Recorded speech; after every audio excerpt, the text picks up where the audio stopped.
Coming up next on Primary Care, Alzheimer's disease, the fourth leading cause of death for older African Americans. Now, it is important to keep in mind that memory loss in and of itself does not mean that one has Alzheimer's.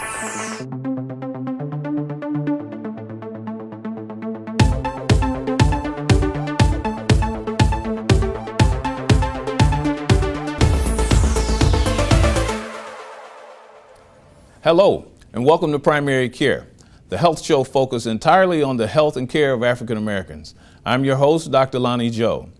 The disease Alzheimer's is an emerging public health crisis among African Americans, according to the Alzheimer's Association.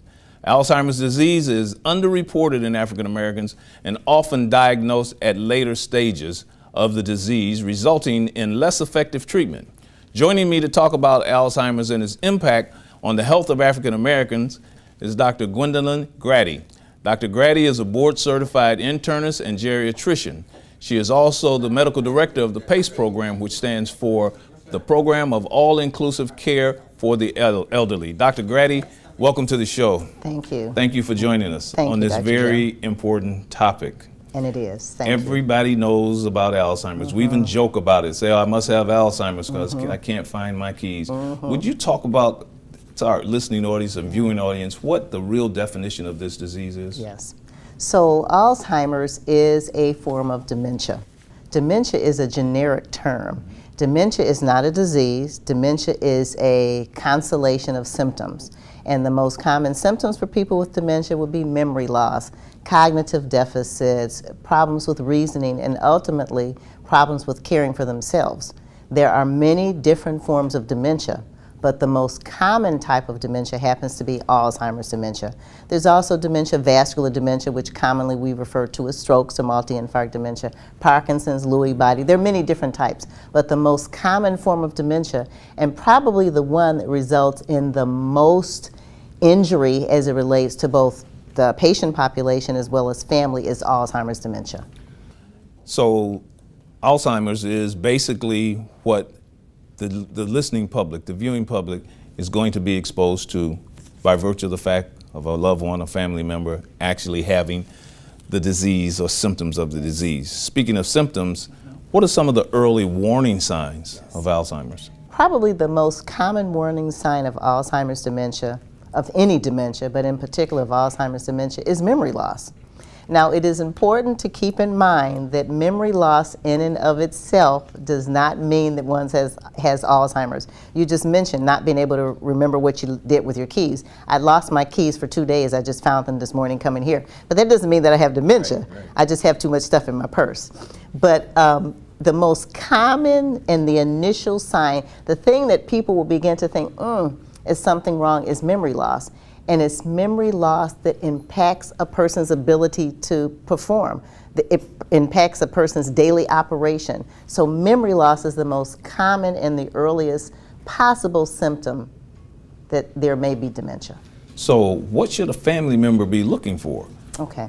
What signs and symptoms, okay? Yeah. Well, mom can't find her keys, I couldn't either.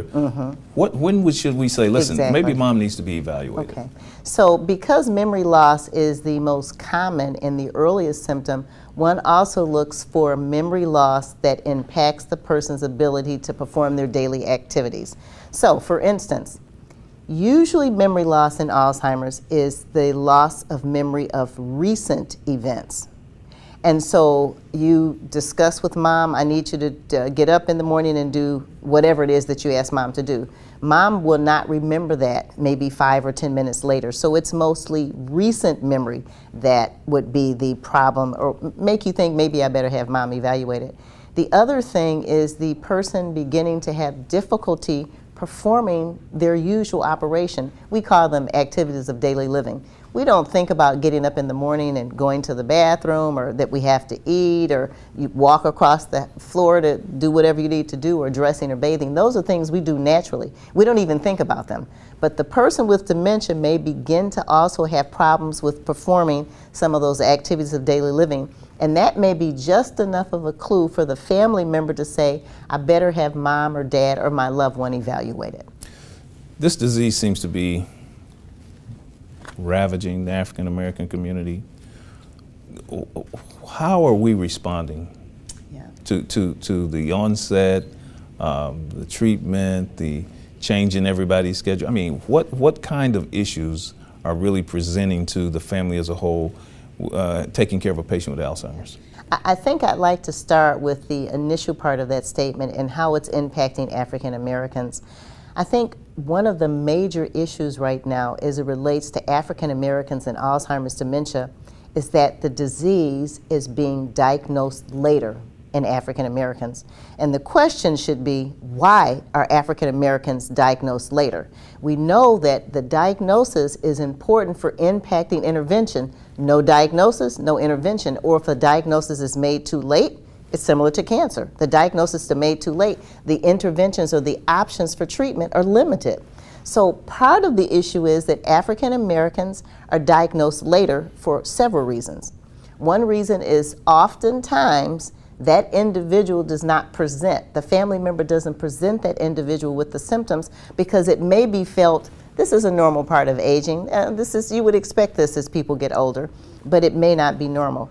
The second part is it can be overlooked when an individual goes to a physician or primary care provider as being normal aging. So not only is the population that is experiencing this disease thinking maybe this is normal aging, but healthcare providers who don't have the knowledge and understanding of how Alzheimer's presents and what needs to be done may also be writing it off as, mom is getting older, don't worry about it, you can expect that. But that is not true. And so we need to change the mindset. When somebody presents with a problem with memory loss or something that's different, out of the ordinary for them, as providers, we need to take that seriously and we need to do some interventions to identify the cause so that we can appropriately treat them. That is so true. I find sometimes that in the primary care arena, we're not even asking the right questions, and we're certainly not extending this whole concept of who the patient is. Mm-hmm.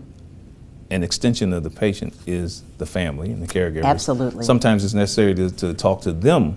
It is. In a one-on-one setting in terms of what mom may or may not be doing. But here again, you point out something that's kind of pervasive in medicine right now. Primary care is at the forefront and the onslaught of a lot of the disease states, and people doing what they do sometimes have not taken this conversation to the next point to actually extract the information out of the patient and or the family member. How can we expand on this? Yeah, that's a tough one, because part of the expansion on those conversations is, number one, we need to have primary care physicians. And as you know, what's happening right now is we're graduating some 16,000 medical students every year. And of that 16,000 medical students, a very small percentage of those are even going into primary care, which would be internal medicine or family medicine, obstetrics, pediatrics. But an even smaller number is interested in geriatrics. So it really starts, at the root of the problem is we have to be able to train and educate primary care physicians who know which questions to ask. Internal medicine is an important aspect of healthcare because there has to be a gatekeeper that makes certain that individuals get to the right specialties. But when you back it up a little bit and you look at geriatrics, it is equally important, and I'm gonna be a little bit challenging here. I'm gonna say it's probably more important, and why is that? Look at the demographics. Our population is continuing to age, and one of the largest aging components of our population, other than those over the age of 85, are baby boomers. And I think we both are baby boomers. We're there. And so we're not gonna have primary care physicians to care for that population, and that's gonna be a challenge for all of us, especially as the population continues to age, especially as we see more people with Alzheimer's, because primarily Alzheimer's is a disease of aging. Who's going to take care of these people? Who will know what questions to ask? I was in Washington recently and heard the statistic, 11,000 people every day, 365 days a year, are joining the ranks of Medicare recipients, which is probably the largest population that this disease affects, at least to date. So the challenges are becoming greater. The resources to some degree are becoming smaller. And even with the resources that we have, they may not be being used properly. That's correct. That's an interesting set of circumstances and a real challenge to go forward with a disease like this. Alzheimer's patients, what other types of diseases do they suffer from that are related to the Alzheimer's and may actually impair their cognition? Yeah, I think one of the major other components to keep in mind is that there are other diseases that would put one at risk for developing Alzheimer's. And unfortunately, the list of diseases that I'm about to say are more common in African American populations or people of color. So hypertension, diabetes, and cholesterol problems. All of those increase the risk because they affect the blood vessels of the brain. They increase the risk of people developing Alzheimer's. So those are some of the associated diseases that we may see with Alzheimer's. And then the other list of diseases that we may see that are more prevalent in people with Alzheimer's are behavioral issues. So unfortunately, sometimes an Alzheimer's patient can be seen as somebody with a mental illness because of associated behaviors, and often they need to be seen by psychiatrists. Depression is another common scenario that you'll also see in people with Alzheimer's dementia. So there are diseases that predispose them that we still have to manage, by the way, and there are other diseases that they may be at risk for as a consequence of having dementia. A variety of factors. We're going to take a break. We'll be right back. Stay tuned. We'll be right back with more primary care. I'm Bea Smith, and I suffer from Alzheimer's disease. Brain disease affects millions. Unfortunately, minorities are underrepresented in research, so we may not be getting the best possible care. The Brain Health Registry collects vital information online for free, so please tell your story. I'm telling mine. Help find cures faster by visiting brainhealthregistry.org. Welcome back to Primary Care. We're here with geriatrician and Alzheimer's disease expert, Dr. Gwendolyn Graddy.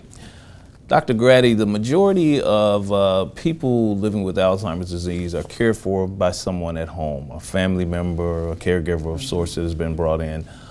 What toll does Alzheimer's disease take on the caregiver and the family? Yeah. Because ultimately this is one of those diseases that will require total care by family members.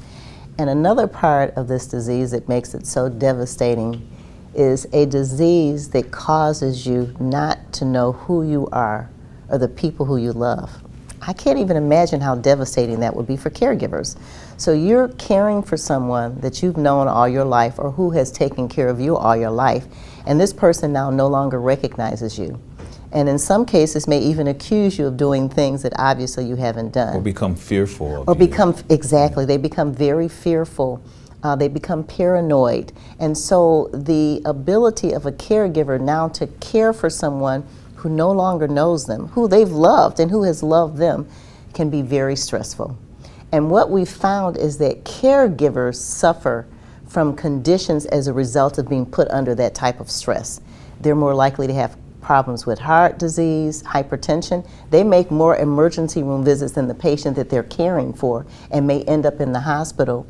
And then ultimately it's stress, and we all know now the impact that stress has on us in general. So these people find themselves under more stress. As a result of that, that impacts their ability to be productive. Their jobs, they often miss time at work. They may actually lose their job and have other challenges related to that. So caring for the individual for Alzheimer's for the caregiver can be a very, very stressful situation, which is one of the reasons that we need to do better in terms of providing resources, of course, for the person with Alzheimer's, but we're going to have to do better with providing resources and services and opportunities for that caregiver. An expansion of the approach to a disease that to date has only included the caregiver when they were available. Catch as catch can, whether the financial resources of the family were there. Our insurance look at this disease, is what you're saying, needs to be refocused on how we actually treat those patients and include those things that you're talking about. As a society, we need to be looking more closely at what types of things does it take to help that caregiver maintain that person at home? Because ultimately, it still is less expensive and the quality is higher if you can keep that person at home as opposed to institutionalizing them. So we've got to look a little bit better at how we can help that, make that happen, and help the caregiver. Several recent papers about how people across all disease spectrums do better if they can stay home as opposed to be putting in that. So. And it's less expensive at the end, but quality is better. They tend to do better, they live longer. The quality of life for not only the patient is better, the quality for the caregiver can be better if they got the right resources. Right. So we'll talk about that a little bit more though. That's a novel idea, less expensive and better quality. Absolutely. Imagine. So we've attempted to diagnose this patient. We've attempted to assess their social needs and to deal with the family. Now it's time to treat this patient medically. How are we doing with treatment? Treatment continues to be a challenge, and it also has to do with when the person presents. Because right now we're saying that there's 7 stages of Alzheimer's. There's the very earliest stage where usually there's no symptoms at all the way to the severest stage, which will be the 7th stage, where the person is unable to do anything for themselves. They're completely dependent, may need to be fed and bathed and toileted and so forth. So depending on when the individual presents with Alzheimer's also has an impact on what the treatments are. But let's talk about treatments. Right now, as of today, while we're sitting here, Dr. Joe, there is no cure for Alzheimer's dementia. As a matter of fact, as we're sitting here today, we still don't really know the cause. Now, we know what the result of the cause is, the plaques and the tangles and what happens in the brain when you look at it under a microscope. But we don't know what causes the disease, and we don't have a cure for the disease. We have interventions that we can use now, medications, that hopefully slow the progression, make it more likely that an individual can be maintained at home and that the family can continue to care for them. But the interventions in terms of treatment are limited, which is the reason. The next question would be, it's the reason that there's more need for research. Absolutely. And like so many other disease states that we treat, early intervention. Early intervention. So we're making progress. We're not satisfied with the progress. Not at all.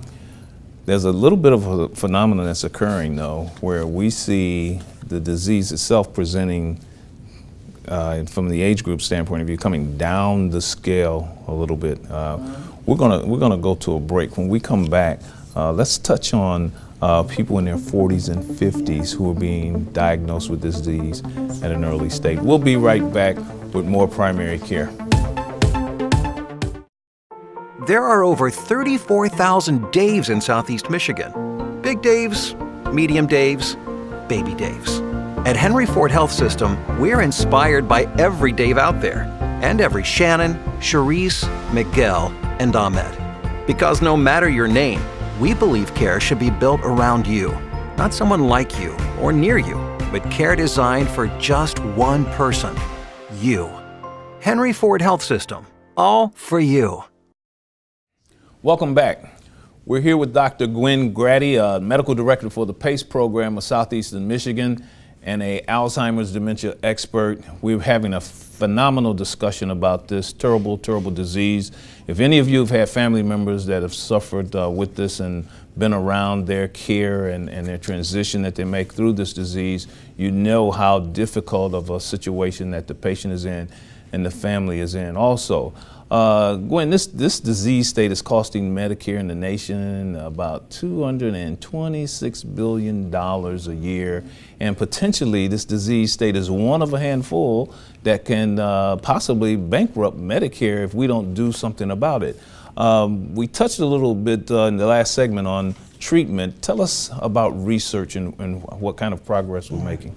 So going back to the amount of money that's being spent, when we look at the amount of money that's actually going toward Alzheimer's care, it is not just hospital care or nursing home care or medication, because there's very little medication care, but it's all of those other costs that are associated with caring for someone who has Alzheimer's, especially for people who are trying to take care of them in the community.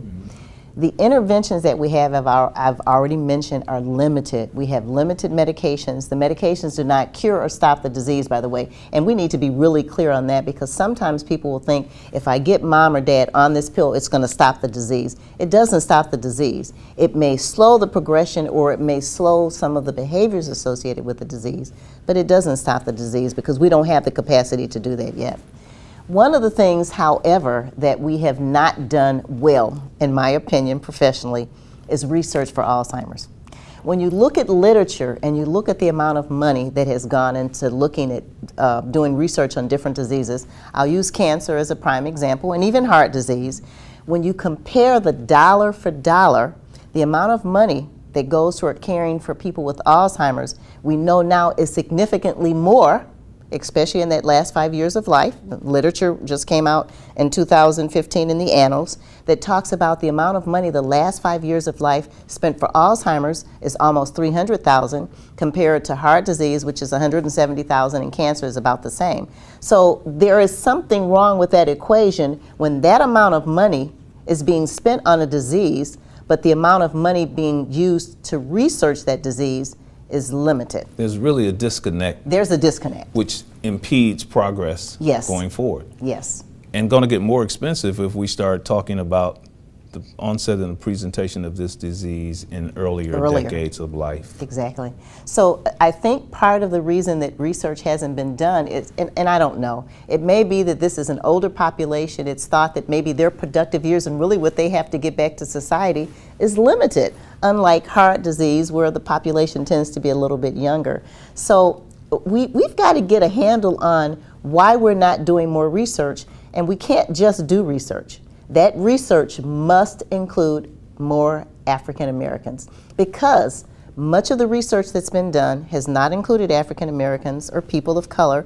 And so how do you know the presentation, how it may be different? How do you know how the medications may work, which may be different? How do you know those things if they're not included in research? Absolutely. We are embarrassed by probably a list of drugs that we probably have come to the conclusion that we never should have used in certain ethnic populations because of their poor performance. And the only reason that we found that out is because we looked back instead of making sure that people of those ethnicities were included in those trials ahead of time. We would certainly have not made that mistake, a la tamoxifen and breast cancer, and I could go on and on. The onset of this disease being earlier is certainly going to impact the cost. But if somebody in their 40s and 50s now are developing signs and symptoms of Alzheimer's disease, that means that the cost is going to go up. The next reasonable thing should mean that the ability or the energy and finances put into research should go up also. What about the difference between men and women who suffer from this disease, or the onset and the different sexes for this disease? Well, one of the things that we do know is that women tend to develop Alzheimer's more than men. The hypothesis behind that is because women live longer. And we know that women probably have a life expectancy anywhere from 5 to 10 years longer based on the population, based on the zip code, based on the ethnicity. But women live longer, and because right now Alzheimer's is still primarily a disease of aging, the tendency is that women have present more with Alzheimer's disease. There may be some other genetic factors, perhaps. There may be some chromosomal factors, perhaps. But predominantly, it looks like it may be related to age. They live longer, so they're more likely to present with the disease. So we need to have more African Americans participate in clinical trials so that the outcomes can be more specific and directed properly. Why aren't we making progress in clinical trials as far as research is concerned? Yeah. Again, I think part of the reason that we're not doing as much as we should be doing as it relates to research in Alzheimer's is I don't know that it's seen as a priority. When you look at research dollars, they determine what is considered a priority. What diseases should we be looking at this year? Which virus is it this year? What disease is it this year? Yeah. And again, I just think when you look at the population that's mostly, even though it's true, with the baby boomers, I think we're going to be seeing Alzheimer's present earlier. We will, but right now it's still a disease of the aging, and I don't see that as being a priority right now for research dollars. So we're going to have to do better. We're going to have to hold researchers accountable. You don't do more research on particular diseases, you may have limited resources that you will get in terms of being able to do research. Gwen, I can't let you get out of here without mentioning the PACE program and what it is that you are the director of here in Southeastern Michigan. Tell us about it. Yeah, so the PACE program of all-inclusive care of the elderly, again, we know as the population continues to age that the need to take care of this particular population also increases. So our program is a value-based program that specifically looks at dual eligibles. So people who are eligible for Medicare and Medicaid, who are frail, who are nursing home eligible, but who want to stay in the community. This program uses an interdisciplinary approach, coordinated care, integrated care, to bring these people into our program, provide the services that they need, and allow them to stay home. We also have a day program, so those people with dementia, it allows caregivers to have a place that they know that their loved ones can go and be cared for, be provided for safely. So that's basically what the program is. Outstanding. Yes. Thank you so much. We're sitting here with Dr. Gwendolyn Graddy, who is the director of the PACE program and Alzheimer's dementia research expert. Thank you so much for joining us on the show. We'll do it again. Thank you. Absolutely. Thank you, Dr. Joe. And thank you for joining us on Primary Care. I'm Dr. Lonnie Joe. Thanks for watching.